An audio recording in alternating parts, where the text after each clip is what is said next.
नीतीश कुमार आज सुपौल को बड़ी सौगात देने जा रहे हैं। ये कह सकते हैं करोड़ों की जो सौगात है वो होने जा रही है, जिसमें शिलान्यास कार्यक्रम है, उद्घाटन कार्यक्रम है और इस कार्यक्रम का लाभ जो है यहाँ के लोगों को मिल सकेगा। बता दें कि आज सुपौल में 495 करोड़ की योजनाओं का शिलान्यास और उद्घाटन सीएम नीतीश कुमार करेंगे। सीएम के आगमन को लेकर किशनपुर का मलाड़ गांव सज-धज कर तैयार है। सीएम महादलित बस्ती का भी निरीक्षण करेंगे और भपटियाही में आरओबी का उद्घाटन करेंगे।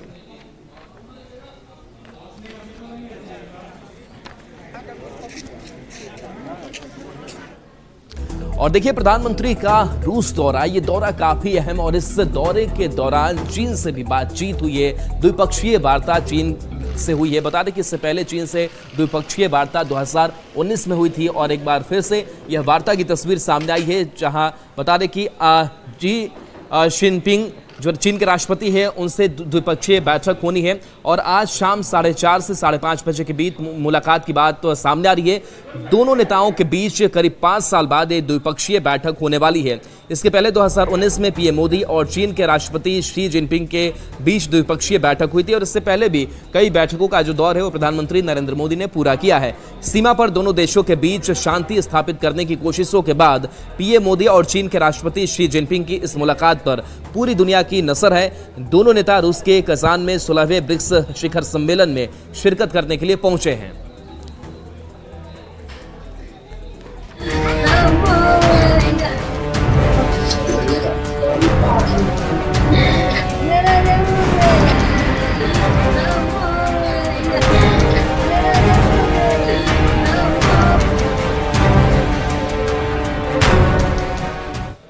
छपरा, सिवान और गोपालगंज में जो कुछ भी हुआ, कुछ ऐसी ही घटना एक बार फिर से लग रहा है कि मुजफ्फरपुर में दोहराई गई है। हम बात कर रहे हैं जहरीली शराब कांड की। हालांकि आधिकारिक पुष्टि नहीं हुई है, लेकिन खबर यह सामने आ रही है कि मुजफ्फरपुर के हथौड़ी थाना क्षेत्र के डिजीवर गांव के रहने वाले 25 वर्षीय श्याम कुमार की संदेहास्पद मौत हो गई है, जिसको लेकर परिजन जहरीली शराब से मौत की बात कह रहे हैं। हालांकि अब तक इसकी आधिकारिक पुष्टि नहीं हो सकी है।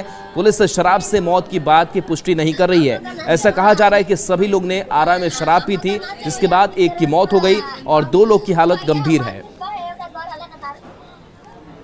मुजफ्फरपुर में एक संदेहास्पद मौत के बाद एक बार फिर से जहरीली शराब से मौत की बात सामने आ रही है। इस वक्त हम मुजफ्फरपुर के हथौड़ी थाना क्षेत्र के डिहजीवर गांव में हैं और इसी परिवार के श्याम कुमार, जो कि पेशे से टेंट हाउस चलाने वाले थे, संचालक थे और कपड़ा दुकान भी चलाते थे, उनकी मौत हो गई है। और जो परिजन है वो बता रहे हैं कि जहरीली शराब पीने से उनकी मौत हुई है।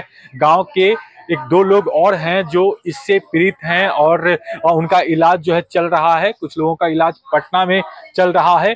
तो कहीं ना कहीं एक बड़ा मामला जो है मुजफ्फरपुर में देखने को मिला है और इस वक्त हम मुजफ्फरपुर में उसी गांव में है जहां यह घटना घटी है। पास के गांव में ये लोग गए थे, बताया जा रहा है। जो मृतक हैं उनके परिजन बता रहे हैं कि पास के गाँव से कॉल आया था कुछ लोगों का और वो लोग गए थे, शराब वहां पर उन्होंने पी थी, उसके बाद ये मौत हुई। हालांकि आधिकारिक रूप से अब तक इसकी पुष्टि नहीं हुई है कि श्याम की मौत जो है वह जहरीली शराब से ही हुई है, लेकिन जो चर्चा है कि शराब पीने के बाद ही उसकी तबीयत बिगड़ी थी, जिसके बाद एसकेएमसीएच में भर्ती कराया गया था और वहीं पर श्याम ने दम तोड़ दिया था, जिसके बाद से है। और भी कई लोग हैं जो अभी भी बीमार बताए जा रहे हैं, उनका भी अलग अलग अस्पतालों में इलाज चल रहा है। मुजफ्फरपुर से न्यूज़ 18 के लिए प्रियांक सौरभ।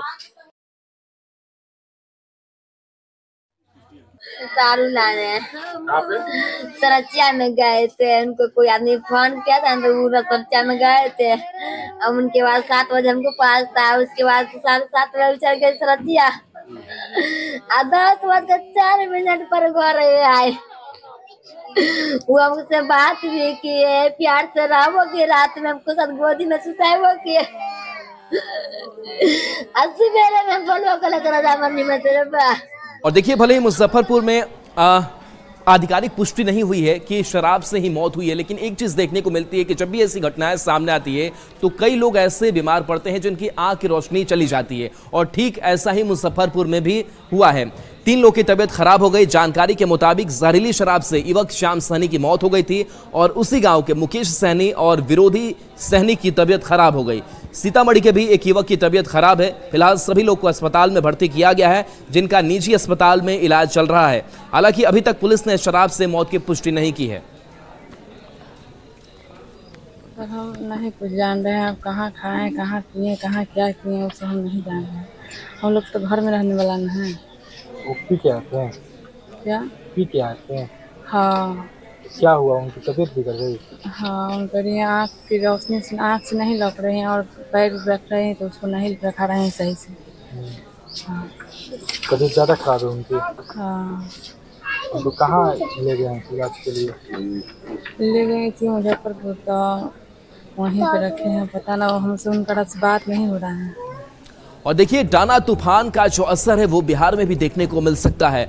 खबर है कि झारखंड तो इससे प्रभावित होगा ही, इसके साथ साथ बिहार में भी इसका खासा असर देखने को मिलेगा, जहां तेज बारिश हो सकती है, तेज रफ्तार में हवा चलने की भी बात कही जा रही है। तो इस डाना तूफान को लेकर के अलर्ट भी जारी किया गया है। बंगाल की खाड़ी के ऊपर बने दबाव की वजह से चक्रवाती तूफान आने की आशंका मौसम विभाग ने जताई है। मौसम विभाग की माने तो डाना तूफान 24 की रात या 25 अक्टूबर की सुबह ओडिशा और बंगाल को पार करेगा। इसकी वजह से हवा 100 से 120 किलोमीटर प्रति घंटे की रफ्तार से चल सकती है और कुछ जिले में बारिश हो सकती है। बिहार में डाना तूफान का असर 24 से 26 अक्टूबर तक दिख सकता है। मौसम पर अधिक जानकारी दे रहे हैं संवाददाता आनंद अमृतराज। विभाग ने डाना तूफान को लेकर अलर्ट जारी किया है और जो भविष्यवाणी की है वो बेहद खतरनाक है। मौसम विभाग ने कहा है कि डाना जो तूफान है वो 24 अक्टूबर की रात को या फिर वो 25 अक्टूबर की सुबह ओडिशा के जो पूरी और पश्चिम बंगाल के सागर द्वीप के बीच में जो उत्तरी ओडिशा और पश्चिम बंगाल का भाग पड़ता है वहां के तट को पार करेगी और पश्चिम बंगाल के तटों को पार करने के बाद वो दूसरे इलाके में भी बढ़ सकते हैं। इस दौरान इसका असर बिहार के पूर्वी भागों पर भी पड़ने की पूरी संभावना मौसम विभाग ने जताई है और साथ में मौसम विभाग ने ये भी चेतावनी दिया है कि पटना के अनुसार अगर आप देखें या फिर बिहार के अनुसार देखें तो 24 से 26 अक्टूबर के दौरान इसका असर पटना और दक्षिण के या फिर पूरी जो भाग हैं बिहार के वहां पे कई स्थानों पे गरज के साथ हल्की से लेकर मध्यम बारिश होने की संभावना है और खासकर झारखंड का जो इलाका है वहां पे भी बारिश होने की संभावना है। और मौसम विभाग ने जो जानकारी दी है इस दौरान जो हवा की गति है लगभग 40 किलोमीटर प्रति घंटे की रफ्तार से चल सकती है। तो जाहिर सी बात है डाना तूफान को लेकर बंगाल उड़ीसा पूरी तरीके से अलर्ट मोड में है, झारखंड भी अलर्ट मोड में है और बिहार पे भी इसका हल्का फुल्का असर पड़ने की संभावना बताई गई है मौसम विभाग के हिसाब से। और इस दौरान 40 किलोमीटर प्रति घंटे की रफ्तार से भी तेज हवा चलने की संभावना जताई गई। साथ ही पटना सहित कुछ बिहार के कुछ जिलों में भी इसका असर पड़ सकता है। कैमरामैन दीपक के साथ आनंद अमृतराज, न्यूज 18 नेटवर्क, पटना। और देखिए, इस बीच बड़ी खबर सामने आई है। जनसुराज ने नए प्रत्याशी का ऐलान कर दिया है। बता दें कि अगर एसके सिंह की अगर बात करें तो वोटर लिस्ट में उनका नाम नहीं होने की वजह से वो उनका नाम हटा और अब खबर ये सामने आ रही है कि बेलागंज से उम्मीदवार की घोषणा की गई है। बेलागंज से जनसुराज के नए उम्मीदवार मोहम्मद अमजद होंगे। बता दें कि तरारी विधानसभा से जो सीट का ऐलान किया गया था, प्रत्याशी का ऐलान किया गया था और अब खबर सामने आ रही है कि बेलागंज से जनसुराज के नए उम्मीदवार मोहम्मद अमजद होंगे। नए प्रत्याशी ये मोहम्मद अमजद होंगे जिन प्रत्याशी का ऐलान जनसुराज ने, प्रशांत किशोर ने किया है। बेलागंज से उम्मीदवार की घोषणा की गई है।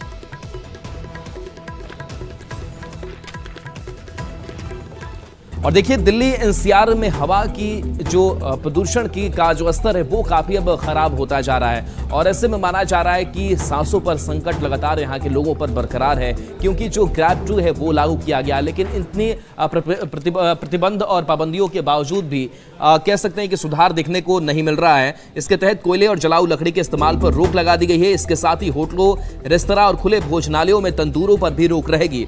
इसके अलावा इमरजेंसी कंडीशन को छोड़कर डीजल जनरेटर सेटों के इस्तेमाल पर भी रोक रहेगी।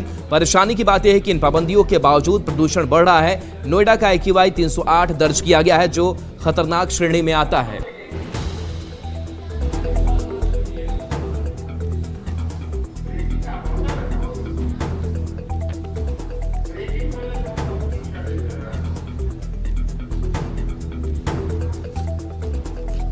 कर्नाटक की राजधानी बेंगलुरु में बड़ा हादसा हो गया जहां भारी बारिश हो रही है और इस भारी बारिश के बीच बताया जा रहा है कि एक निर्माणाधीन इमारत जो है वो ढह गई और इस घटना में 5 लोगों की अब तक मौत हो चुकी है और कई लोग ऐसे हैं जो बिहार के भी रहने वाले हैं जो फंसे हुए हैं। बता दें कि इस घटना में मरने वालों की संख्या बुधवार सुबह बढ़कर 5 हो गई, क्योंकि मलबे को हटाने और फंसे हुए लोगों को बचाने की कोशिश जारी है। अधिकारियों ने बताया कि 5 लोग घायल हुए हैं और अब तक 13 लोगों को बचाया गया है। मलबे में बिहार के लोगों के दबे होने की बात कही जा रही है। बिहार के बेगूसराय के रहने वाले वकील पासवान का कहना है कि वो भी इसी बिल्डिंग में काम करते थे और हादसे के समय उन्होंने अपनी जान मंजिल से कूदकर बचा ली थी। और चलिए, न्यूज रूम लाइव में इतना ही। न्यूज 18 बिहार झारखंड पर खबरें आपके लिए लगातार जारी है।